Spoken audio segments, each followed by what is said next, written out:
Midweek Murders contains graphic and explicit content. Listener discretion is advised. I've been feeling a bit under the weather, and Nicholas has been feeling ill since getting home from Sweden.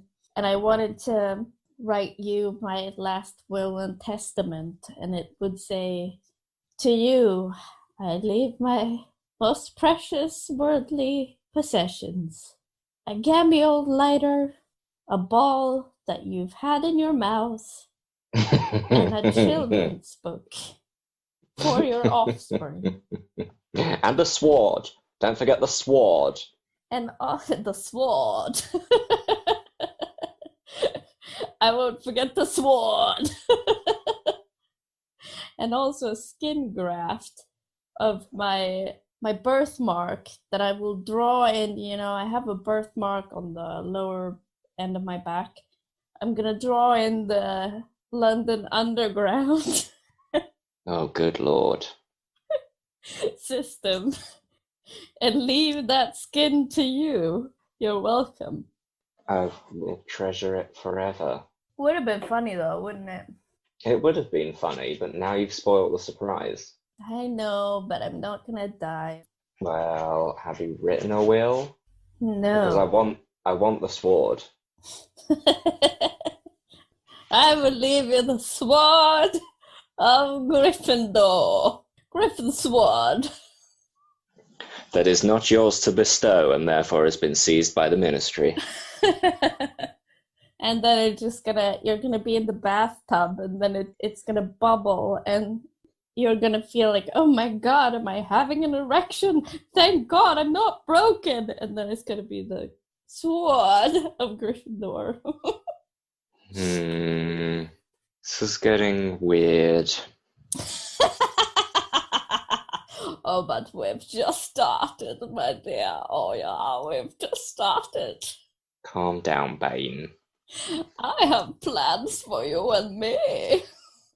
And it involves the sword. And your skin.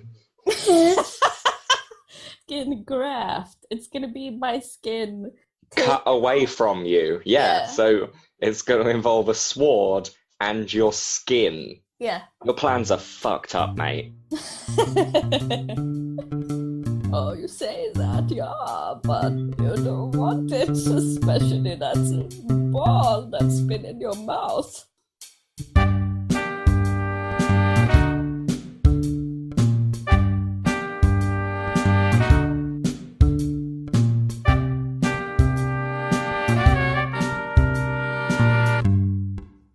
Speaking of the very strange German accents that you've somehow decided to take on, Daniel Farke, the manager of Norwich Football Club, unfortunately have been relegated from the Premier League, and so we will no longer be experiencing his very fast and very camp and very German media conferences, which I'm a little bit sad about. I was quite hoping that Norwich would find a way to stay in the Premier League as long as it wasn't at the expense of Watford Football Club.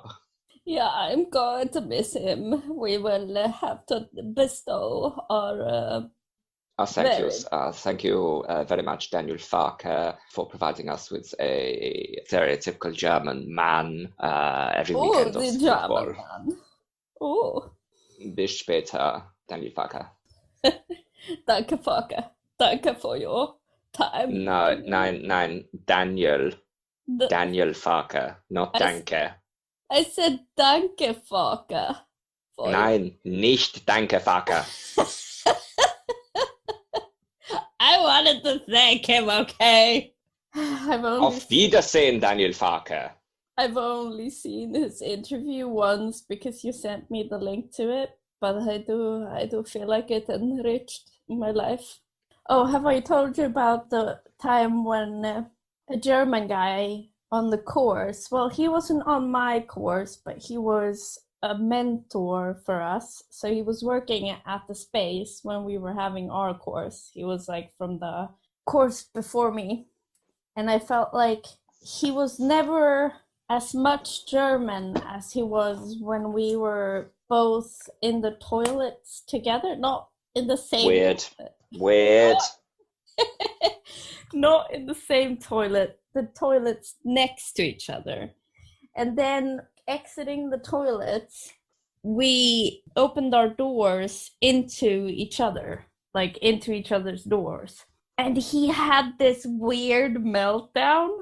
And I just felt like this is the most German I've ever seen him, because he was like, how have they built these toilets? It's inexplicable. They would never get away with this in Germany. Yes. And I understood him completely, because it's true. It was built so badly, and I just felt like, oh my God, this is so true. And it's true for Sweden as well. They would have never like released that into the public. They would have been like, no, the doors open into each other. We can't have that. No, they don't care in England. Have you ever been to the toilet in America? No. Well, I feel like unless you've had that experience, you can't comment about poor British toilet design. The doors in American toilets, the cubicles specifically, have like a massive, like almost a meter gap at the bottom of the door. Oh no. It's so like it's like a creepy. genuinely like 50 to 70 centimeter gap that a child can crawl under. No, oh no. And then the side of the doors have got like a 2 or 3 centimeter gap. So you can, if you wanted to, you could very easily see someone having a shit. How is that, like, why? Cheaper, innit? Why pay for a bigger door when you can have a bit of voyeurism? Ain't that the truth about America? I had another funny story, yeah. I think that it was when I first moved here, I felt like I had never known adversity like I have when I first moved here and realized that the British plumbing system is as old as the British Empire itself, if not older. I feel like we should also stipulate at this point that I have not known anyone to use as much toilet paper as you do. So where our plumbing system is sufficient to flush a small dog, you somehow go above and beyond that by using like half a roll of toilet paper just for a pee. That's not true. It is so true. I have never once blocked a UK toilet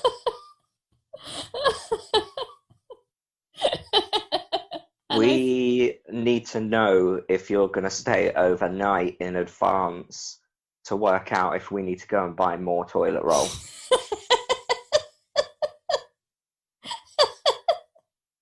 That's highly offensive.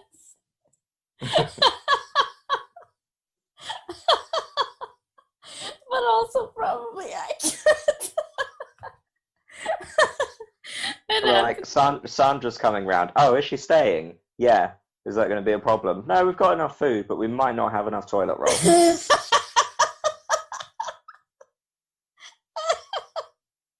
How much have we got? 6 rolls. How long is she staying? A night. I should probably get some more. I eat as a small child, and yet I poop. Like an elephant. They're gravity fed.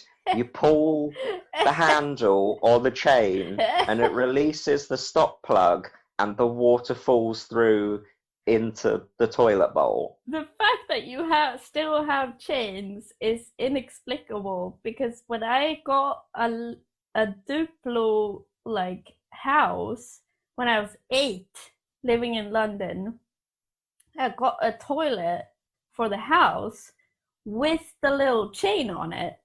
When I went back to Sweden, people did not understand what that was. That's how different it is. It's for when the toilet water storage is above the toilet bowl. Yeah, but we don't You don't have get that. a chain on modern toilets, and it's not our fault that Thomas Crapper was the man who invented the toilet and invented it that way and just so happened to be British. Wait, was his name Thomas Crapper? Yeah.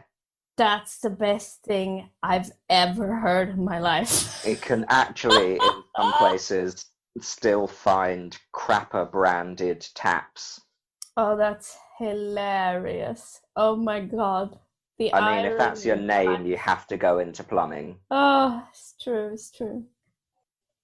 Just saying, a poor workman blames his tools. You should poop in Sweden, man. It's so good. You come and live in this country and say that our plumbing system's shit. At least you can wipe your Crayola butt and still manage to put the toilet in the same place your shit goes. Okay, are you ready to start the case? About 40 minutes ago. But then... Well, actually, I wasn't. There's no evidence in this case. Are you ready? Are you No, I've got my head down. Are you ready for love? I've got through 3 beers already. Sorry. Okay. I've only got 2 left. Gonna have to go through this case pretty quickly. Okay. You're listening to Midweek Murders, which means that it's time to talk about crime. This is my friend Joe. Hello, and this is my friend Sandra. Hey-ya! Hey-ya! Wah, wah. Boop, boop, boop, boop. This week, we're going to talk about Levi Bellfield. Levi. Levi. Oh no, not already. It's The first word. Levi Bellfield, who is a serial killer. Oh my god. Ba-ba-bam. And also seems to be a very insecure person with a very small dick. Allegedly, a very small dick. But also very good at getting away with crime. Yeah, which was surprising.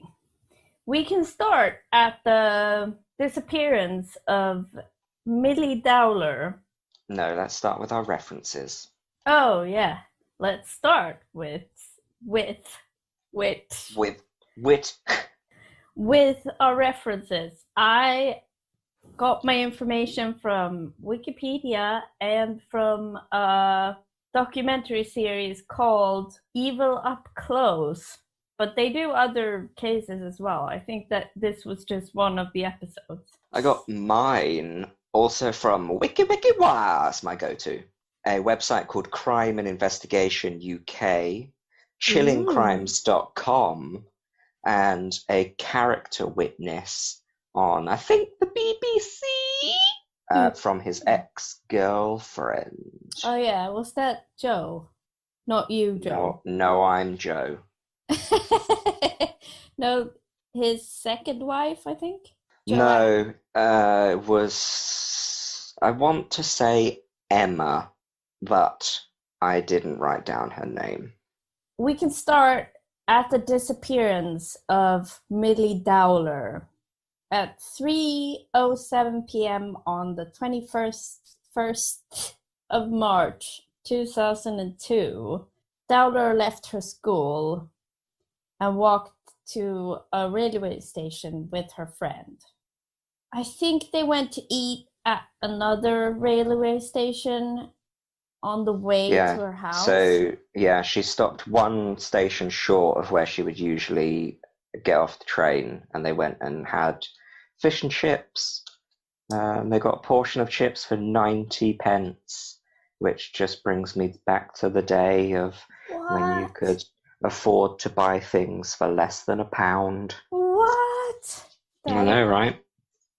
Crazy. That was the most shocking part of this whole research investigation. Was a portion of chips in 2002 cost 90 pence in London. That is amazing. She phoned her father at 3:45 to say that she would be home in like 30 minutes, give or take. the girls left the cafe 5 minutes past 4, and then Dowler or Millie was last seen 3 minutes later by a friend of her sister who was waiting at the bus stop. They had a conversation, and then I think she was spotted by CCTV a short distance from that bus stop where she was talking to her friend. And then no more CCTV footage was found of her. And at first, they hoped that she was a runaway. But then, like, I think it was 6 months later or something like that. Yeah, in September. They found the body of Millie Dowler, which was unfortunately decomposed so much that there was only bones left. So they positively ID'd her by her dental records. They couldn't find out how she was murdered and stuff like that because there was no soft tissue left.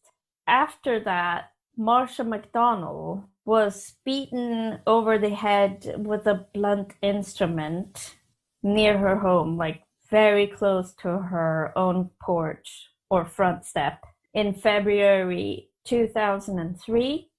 The wound was inflicted to her very shortly after she got off the bus. Another victim was Kate Sheedy. She was 18 years old and she was run over twice near an entrance to the industrial estate in Isleworth on 28th of May 2004. She managed to call she called emergency services and was on a call with them, saying that she had been run over twice. After that, in the evening of the 19th of August 2004, Amélie Delarange was attacked and then died in the hospital after missing her bus stop with one stop, talking to the bus driver, and the bus driver said, the other bus going back to where you came from is like in 10 minutes. So she walked across the street and waited there for the bus to come. And she was attacked and later died because of those injuries.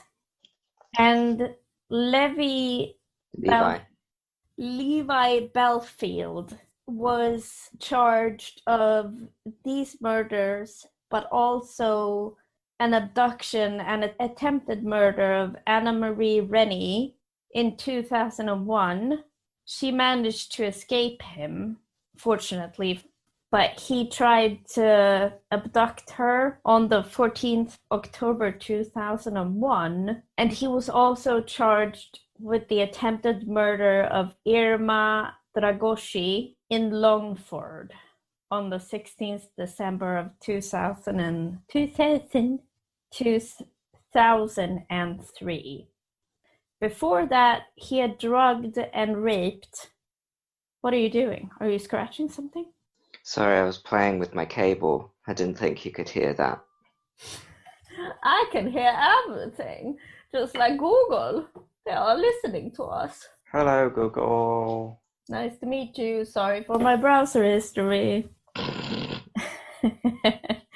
It's full of murder. Oh yeah. But also, there was a lot of underage girls who had reported being drugged and raped to the police, which he wasn't charged for, I think, because he was already sentenced for the murders before they brought those charges up. But this happened before the murders that they know of. And before that, he was a domestic abuser, and he also attempted to kill one of his friends by hitting him in the back of his head with a hammer. That friend woke up in the hospital like 6 weeks later or something like that, and Levi managed to talk himself into visiting him and tried to shut off his life support machines. And one of the murders happened or attacks happened just outside of that hospital. Which brings me to the question, one, how come they felt like there was insufficient evidence to at least look into these accusations about being drugged and then raped by all of these young teenagers? And two, that friend that he attacked with a hammer, he said that the last thing he remembers is an argument between him and Levi.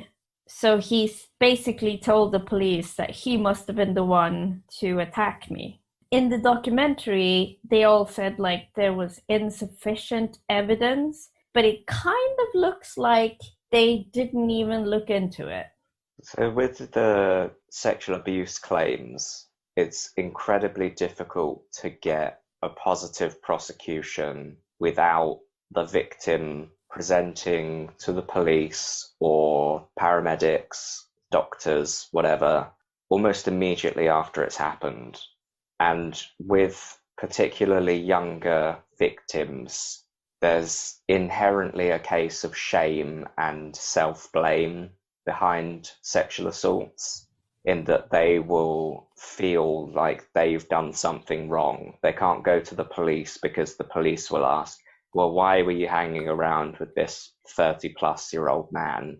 But they didn't. The thing is, he was a bouncer at a club. I understand what you're saying. Like, if they went to the police after waking up, maybe if you have there would have a been shower after a sexual assault, there's no physical evidence remaining. So unless you report it before, and a lot of the psychology behind sexual assaults is that you feel dirty and used and you just want to cleanse yourself. So one of the first instincts for people that have experienced a sexual assault is to either have a shower or a bath. And that's the worst thing you can do for physical evidence in terms of a rape allegation. So if you take away the physical evidence, all you've got is a he said, she said case, which is not enough in a court of law to prove a case of sexual assault. Yeah, I understand that. But the problem here is that there were so many of these accusations being made and these reports to the police being made that they should have at least looked into it. Like, I understand that They did look into it, but there wasn't enough evidence to prosecute. So they're not saying that it didn't happen, but in the back of a police officer's mind is always, can we get a positive prosecution out of this? So they could have sat down with the survivor, they could have sat down with Levi and gone through the story, and all he needs to say is, that didn't happen. That plants the seed of doubt in a jury's mind. So if you haven't got the fallback of physical evidence, there's not enough evidence to prove this is what happened. And it's a flaw in our judicial system, because that's why so many rape survivors don't go to the police, or will go to the police after they've cleansed themselves. And it puts the police and the Crown prosecution in a really difficult place, because they want to help the survivor, but they're very limited in what they can actually do, because there's no corroborating evidence to support that. From what I understand it, they didn't formally accuse him. Like, the police or the prosecution didn't formally accuse him until after he was already being accused of the murders. But this happened before the murders, or... Well, it's the same with any historical case of sexual abuse. You only have to look at the celebrities that have been in the light of media relatively recently, and you look at Epstein and Rolf Harris, and as soon as you get that person in court, it becomes much easier for previous victims to come forward and for police to add on this he said, she said evidence as more of circumstantial evidence to the prosecutions they're putting forward at the time. Because there was no physical evidence. I Yeah. understand So that, but I do... as soon as Harvey Weinstein went to court with firm evidential allegations of sexual abuse and advantageousism and all of the other things he was charged for, all of these other women that had been victimized by him also came forward, and they used their witness statements as corroborating evidence, but they couldn't use those statements in themselves as a prosecution because there wasn't enough evidence to corroborate the story. I understand that, but I do feel like the police should have kind of put it in their system as like, these allegations have been made, these police reports have been made. At that time, I don't think they even looked into him or the club where he worked at or anything like that. And they should have flagged him or something, like even just put him in the system as like, this is... These accusations against him. Yeah, because I feel like, I know this is easy for me to say as like an outsider. I'm not a lawyer, I'm not a policeman, I'm not any of that. But I do feel like if there's so many accusations being made, you need to look into that person. If you look into that person, you might find physical evidence somewhere else. Like if the victims come forward and make a police report. He could have skin cells under his nails if he scratched them during a struggle. Yeah. And that's very much a fault of the police department at the time. And there's no arguing against that. They obviously didn't take these allegations seriously, and it very well could have been that. And this is an interesting point, actually, is that the officer that was in charge of looking at Millie's case did say that if they had not focused in other areas, they could have stopped Marsha McDonnell and Amelie from being murdered. They weren't focusing where they should have focused, and that caused them to miss key factors in Levi's personality that could have led them to his arrest sooner.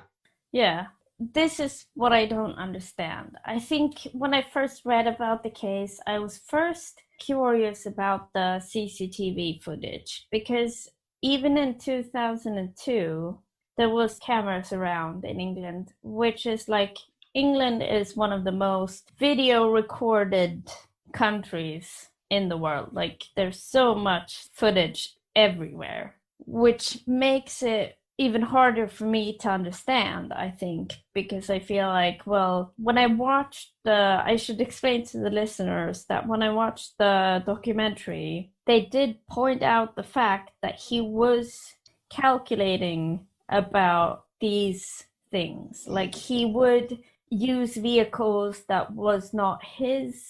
He would buy and sell vehicles all the time so that he wouldn't be registered to the vehicles that he used in his crimes, stuff like that. He apparently turned his phone off during the murder of Millie so that his phone records couldn't be tracked across like the areas where he was and where he buried her. So he was calculating and stuff like that. I understand that. And he didn't leave much evidence in his attacks and in his rapes, stuff like that. But I just felt like there was so many warning flags that were brought to the police that they could have acted on. Like the friend that he attacked with a hammer, he told the police that it was Levi. He couldn't be sure because he couldn't remember the actual attack, but it was straight after being in an altercation with Levi. It was walking down the stairs from the flat that they rented together that he was attacked. So who else could it have been? You have to take into consideration with this kind of thing that all of the evidence that is being presented is circumstantial. And without hard evidence to prove anything, most cases will not go full to prosecution. And although you can look at and say, yes, okay, the last person he spoke to was Levi. The last thing he remembers was having an argument with Levi. It was outside Levi's house. If Levi then gets questioned by the police and says, no, actually, the altercation wasn't that serious. He left my flat and that's the last thing I knew. And that gets corroborated with whoever he's living with. Yeah, they were both here. The guy left. Levi stayed. It was their apartment. Okay, there's nowhere for the police to take that. But when you're actually the officer responding to that case, you can't present to your senior and then the Crown Prosecution Service with, this all lends towards Levi having assaulted this person. You need more firm evidence than that. And I think that's where a lot of these cases fell down against him, was he was so good at covering his tracks. He made it almost impossible for the police to link him with any of these crimes. But I also feel like they didn't do enough investigation, because if they had investigated all of these police reports, even though there was not enough physical evidence, and then gotten this police report from the guy in hospital being attacked, he should have been in their system, which he probably was already, but not for those kind of offenses. What happened then was that his second wife, Jo, not you, obviously, another Jo. I never married him. I'm almost positively sure. He's not my type. She called the police because they had taken a photo of a car from probably CCTV, posted it in the media and said, if you have any information about this vehicle, please contact us. And she saw the vehicle, and as she tells it in the documentary series, she was like, I'm almost positive that this is one of several of the vehicles that Levi is operating. So she called another friend to make sure that she wasn't mistaken. And she was like, oh, he does drive one of these person wagons. And I was like, what kind of English is that? The first car was the one that he used to attack Millie. Oh, I wrote it down somewhere. Where is it? Yeah, that was a red car. That was like a Daewoo Nexia. But yeah, he also operated as a wheel clamper, so he had a white van. So I think when they say person wagon, they just mean a small van. Yeah, he had several different vehicles, and he was regularly buying and selling cars, and he was also like, he borrowed one of his other friend's cars, and then he said that was stolen, but it wasn't. He just sold it on because he probably committed a crime with that car. He obviously was smart about it. People who knew him said that he was very manipulative, like in the way that he could present a persona that was extremely likable and caring. And a lot of people fell for it. So he had a lot of friends, he had a lot of girlfriends, he had like 11 children, which is crazy. So I understand that he was very two-faced, which is very common for people who are psychopaths. That's probably not the correct psychological term. His second wife called the police and said that this vehicle that you need information about, I think that she had left him at the time. So she said, I think that this might be the person you're looking for, which was Levi. And they asked her what would be the motivation. And she was like, I don't know. maybe because he hated blonde women or girls.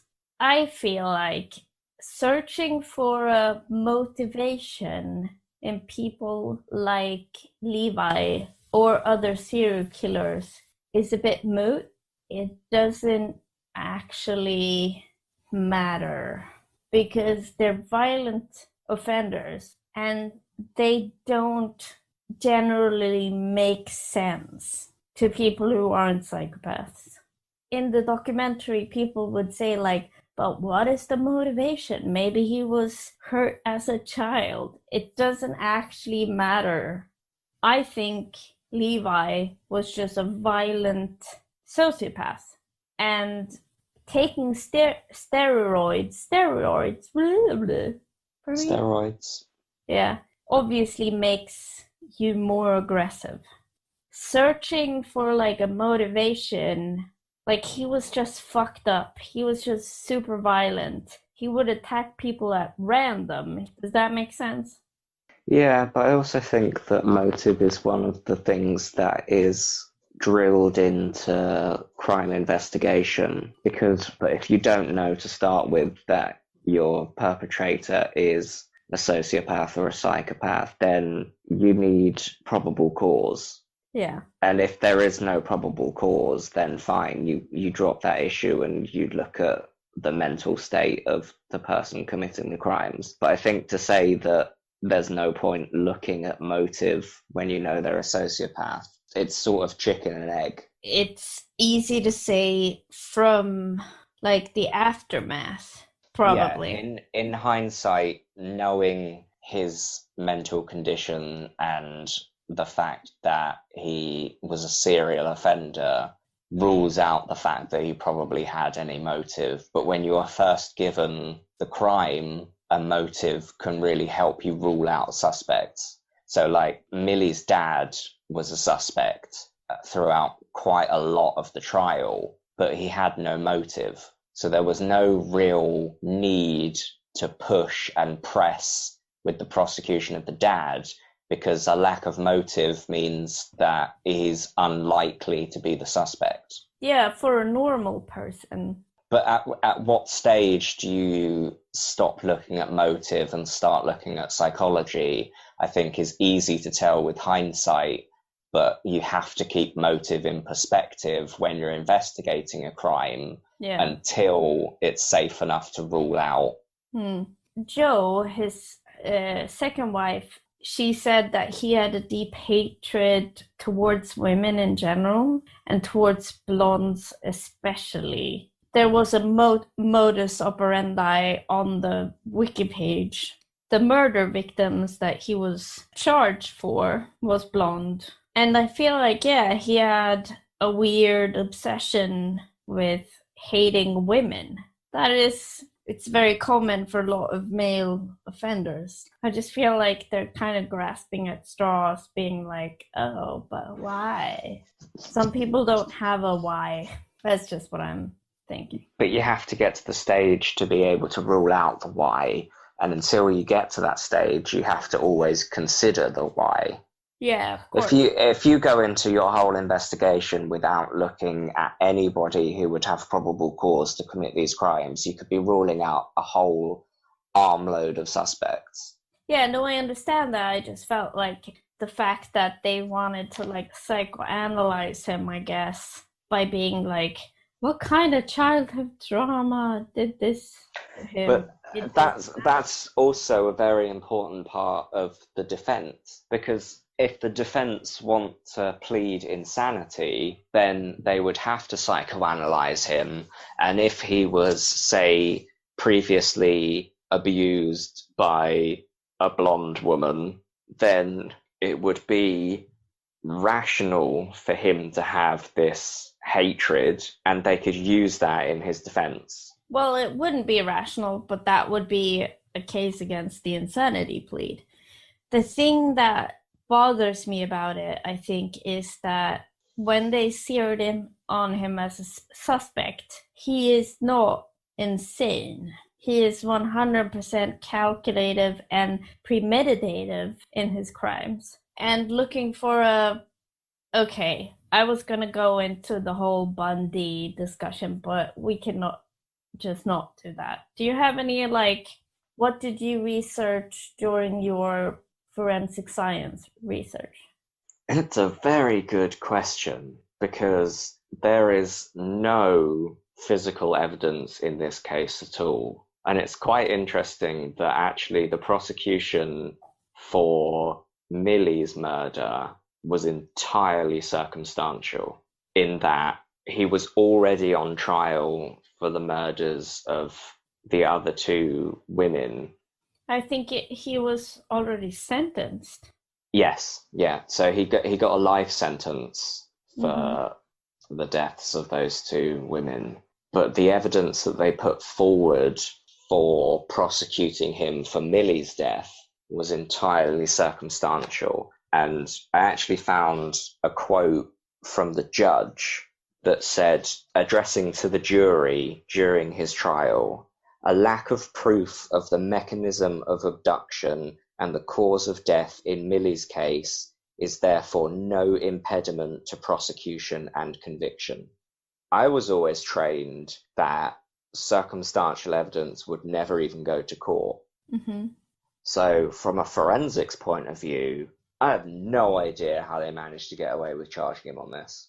I think it was probably because they recorded the vehicle on the CCTV.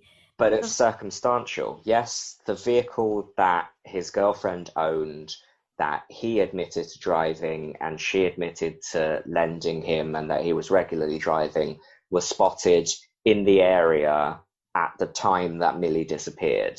Yeah.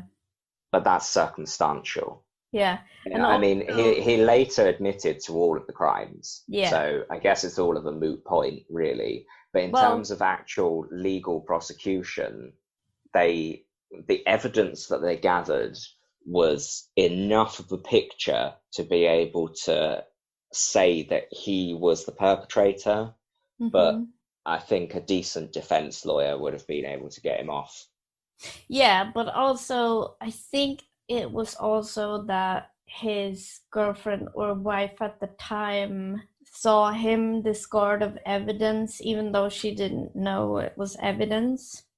I don't think she saw him discard it, but he came back after Millie's disappearance in different clothes than the ones he left in. He also had... He got rid of their bed sheets or something like that.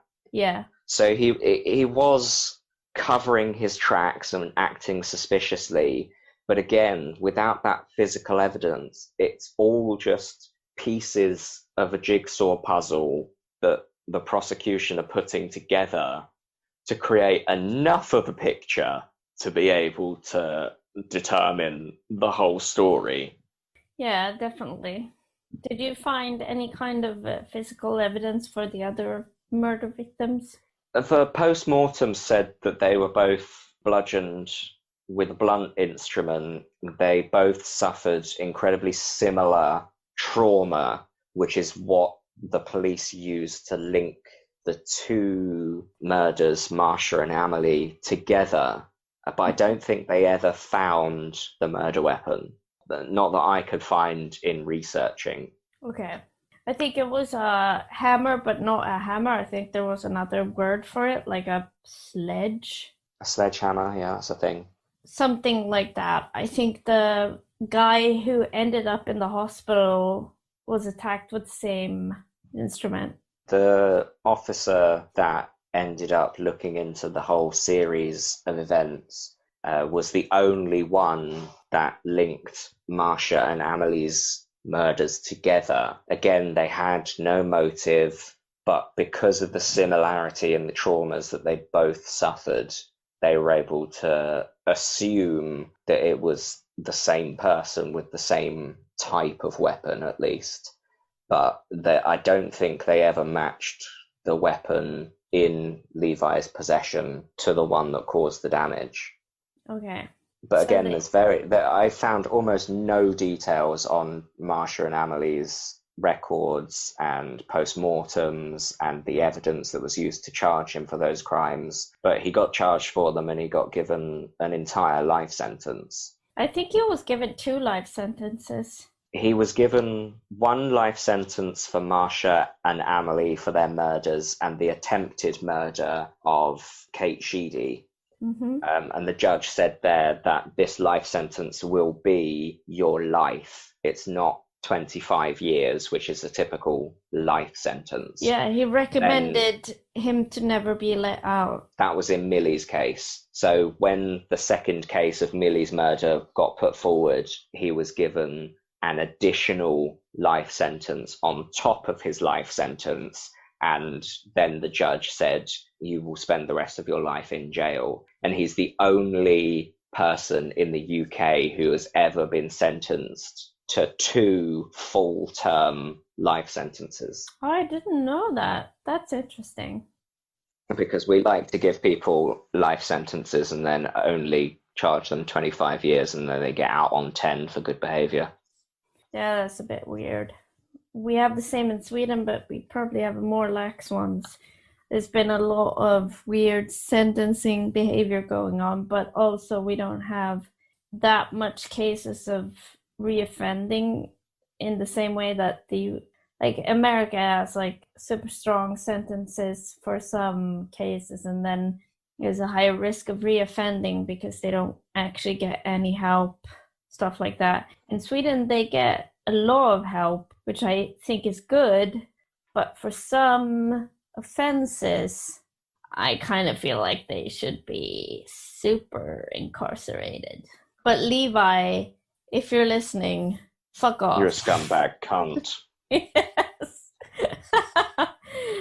True that. But I kind of feel like it's good that I think they also realize that if you can't see any motive, they're that much more dangerous to society. I'm sorry for making you change to Zoom. It's better for the audio, but good lord, it was a... Fucking pain, man. Fucking pain.